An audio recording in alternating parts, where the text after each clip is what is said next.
Pada episode sebelumnya Penatua Gusan ditagih pinjaman pinjol oleh anak muda, seketika ekspresi sejumlah penatua berubah, ketika cahaya pelangi menutupi aula tubuh mereka tanpa sadar gemetar, jika mereka tidak memiliki kekuatan besar tekanan dari garis keturunan ilahi kemungkinan akan menyebabkan mereka berlutut seperti para penjaga itu.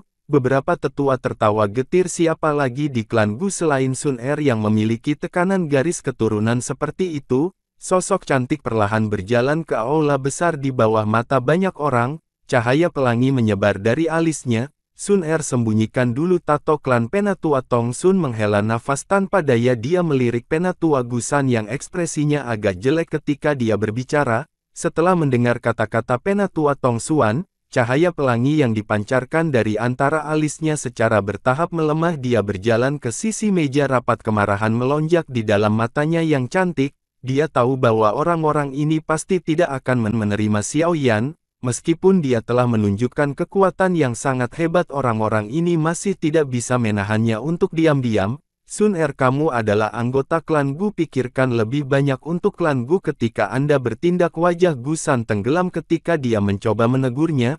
Penatua Gusan, meskipun saya adalah anggota klan Gu, ada beberapa hal yang tidak boleh Anda lakukan terlalu berlebihan. Klan Gu kami telah mendapatkan keuntungan besar dalam hal tempat yang tersedia. Selain itu, tempat untuk klan Xiao selalu diserahkan kepada klan Gu sejak mereka meninggalkan Central Plains. Dengan kata lain, klan Gu kita telah mendapat manfaat dari bantuan mereka. Sekarang Xiao Yan telah tiba di sini setelah banyak kesulitan. Tidak hanya Anda tidak berencana mengembalikan tempat kepadanya, Anda bahkan berpikir untuk mengeluarkannya. Siapapun yang memiliki hati nurani tidak akan melakukan hal seperti itu. Sun Er memelototi Gusan, kata-katanya menjadi sangat keras menyebabkan wajahnya tenggelam. Dia merasa sulit untuk membentuk retort. Sun Er, tempat ini adalah tempat para tetua membahas berbagai masalah. Kamu menerobos ke sini sudah melanggar aturan. Gu Qian mengerutkan kening saat dia datang dengan balasan. Penatua Gu Qian, apakah Anda lupa tentang otoritas tato klan pelangi?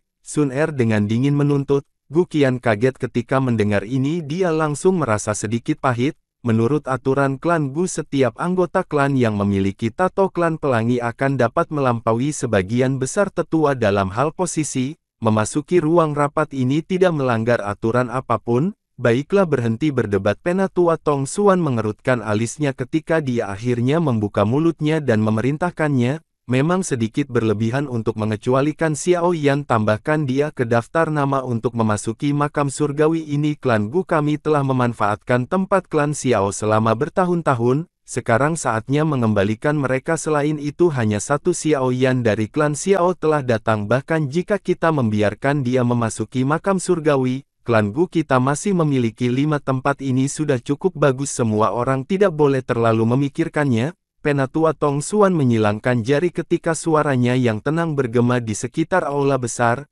Gusan dan beberapa sesepuh mengerutkan kening ketika mereka mendengar ini, namun mereka hanya bisa mengangguk. Mereka mengerti bahwa Sun Er memiliki garis keturunan ilahi.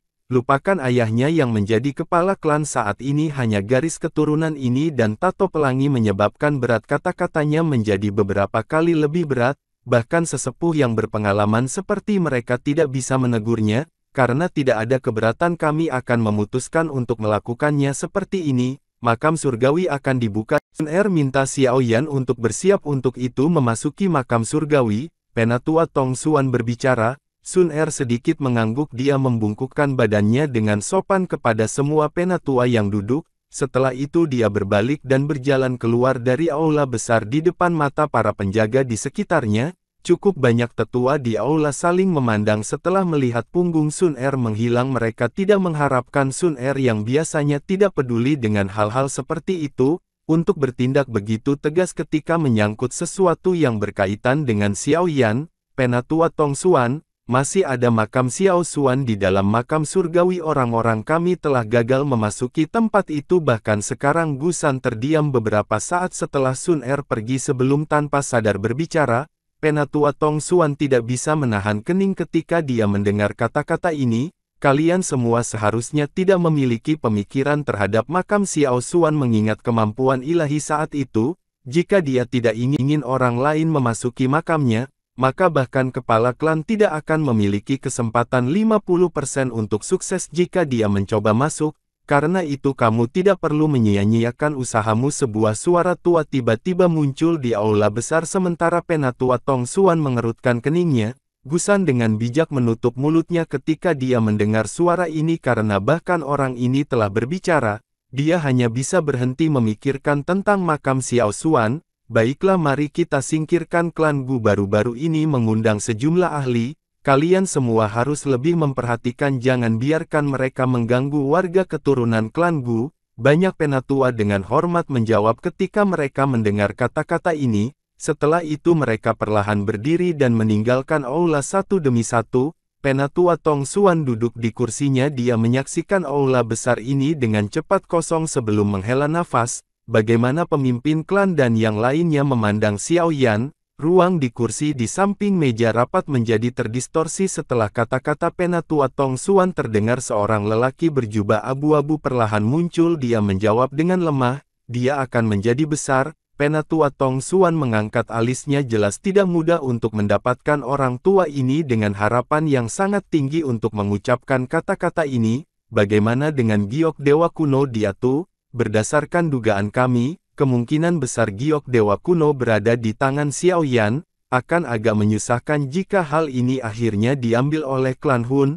Penatua Tong Xuan ragu-ragu sejenak sebelum bertanya. Sosok berjubah abu-abu berjubah menggosok sandaran tangan kursi sesaat kemudian. Dia akhirnya berkata, tidak perlu khawatir, itu akan diselesaikan. Jadi seperti ini. Penatua Tong Xuan mengangguk dan bergumam pada dirinya sendiri. Awan samar berkeliaran di atas gunung hijau subur membuatnya tampak seperti surga. Xiao Yan menggunakan langkah kaki yang lembut dan lambat untuk berjalan ke puncak gunung. Luka dan kelelahan di dalam tubuhnya telah sembuh setelah tubuh fisiknya mengalami penempaan kekuatan naga Phoenix Zian. Itu menjadi sangat kuat kemampuannya untuk pulih, bahkan tidak perlu disebutkan. Xiao Yan membiarkan mantra api untuk beredar saat dia perlahan berjalan melalui hutan gunung. Dia menyerap energi murni dan membiarkannya menyerang setiap bagian tubuhnya. Namun kaki Xiao Yan berhenti sementara dia tenggelam. Dalam kondisi seperti itu, matanya yang tertutup dibuka dengan cepat. Ekspresi serius muncul di wajahnya ketika dia melihat ujung jalan gunung di depannya.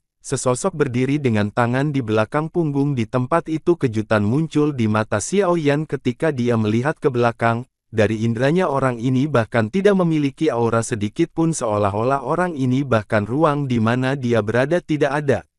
Mungkin bagi seseorang untuk memastikan bahwa ini adalah seseorang ketika seseorang melihat dengan mata telanjang, perasaan yang saling bertentangan ini sangat luar biasa. Xiao Yan Junior ini hanya lewat. Tolong maafkan saya jika saya mengganggu Anda. Xiao Yan menangkupkan tangan ke sosok ini dan berbicara dengan suara yang sangat sopan. Setelah itu, dia menggeser kakinya dan perlahan menarik kembali. Perasaan yang diberikan orang ini padanya terlalu aneh, menyebabkannya tidak punya pilihan selain sedikit berhati-hati. Tidak perlu pergi, aku sudah menunggumu di sini. Xiao Yan baru saja melangkah mundur ketika tawa samar berdengung di samping telinganya. Matanya menjadi terpesona. Lain kali dia memfokuskan pikirannya, dia menemukan bahwa dia sudah berada di puncak gunung. Awan berlama-lama di sekitarnya memberinya suasana surgam, namun ini menyebabkan rasa dingin naik dalam hati Xiao Yan. Taktik macam apa ini? Dia telah bertemu banyak ahli selama bertahun-tahun, namun ini adalah pertama kalinya dia bertemu seseorang yang bisa menggeser tubuhnya sendiri tanpa dia merasakan perubahan. Xiao Yan menelan seteguk air liur. Dia melihat lurus ke depan di mana sosok berdiri dengan tangannya di belakangnya tidak jauh. Orang itu tidak memiliki tekanan yang kuat, tetapi Xiao Yan tidak berani sedikit pun. Orang ini bahkan sedikit. Dia yakin bahwa orang di depannya pasti orang paling menakutkan yang dia temui sejak kelahirannya. Karena Xiao Yan ada di sini, dia tidak akan tetap ngeri. Dia dengan cepat mengendalikan emosinya. Kekuatan pihak lain terlalu menakutkan. Dia bahkan tidak memiliki kemampuan sedikit pun untuk melawan. Karena itu dia tidak khawatir pihak lain akan melakukan apapun padanya. Dengan memiliki kekuatan seperti itu, yang harus dilakukan pihak lain adalah melambaikan tangan secara acak dan itu akan melukainya dengan serius. Tidak ada gunanya memainkan semua trik yang tidak berguna ini. Tidak terduga bahwa klan Xiao benar-benar mampu menghasilkan pria muda yang luar biasa setelah garis keturunannya terbuang sia-sia. Ini menyebabkan saya tidak punya pilihan selain percaya bahwa tindakan Xiao Xuan adalah dengan alasan. Hati Xiao Yan terasa agak dingin dari kalimat pendek ini. Dia mengerti bahwa orang misterius di depannya telah melakukan kontak dengan leluhurnya. Dengan kata lain, pihak lain adalah iblis tua yang telah hidup beberapa tahun yang tidak diketahui. Boleh aku tahu nama Penatua? Xiao Yan bertanya dengan hormat. Sosok itu tersenyum samar ketika dia mendengar pertanyaan Xiao Yan. Setelah itu dia perlahan berbalik. Orang ini tampaknya berumur sekitar 40 tahun atau lebih. Dia tampak seperti pria parubaya biasa, pakaiannya biasa dan terbuat dari linen. Senyum yang muncul di wajahnya menyebabkan seseorang merasa agak damai. Penampilan biasa ini agak berbeda dari apa yang dibayangkan Xiao Yan di dalam hatinya. Sebelum dia bisa pulih dari perbedaan ini, kalimat pria parubaya berikutnya membuatnya merasa terkejut. Aku ayah Sun Er. Xiao Yan terdiam. Dia telah mendengar Sun Er menyebutkan bahwa ayahnya adalah kepala klan Gu dan keberadaan puncak sejati di dunia ini. Sekarang keberadaan puncak ini di benua Doqi telah muncul di depannya dengan penampilan yang sangat biasa. Setelah Xiao Yan bertemu ayah Sun Er, dan diajak minum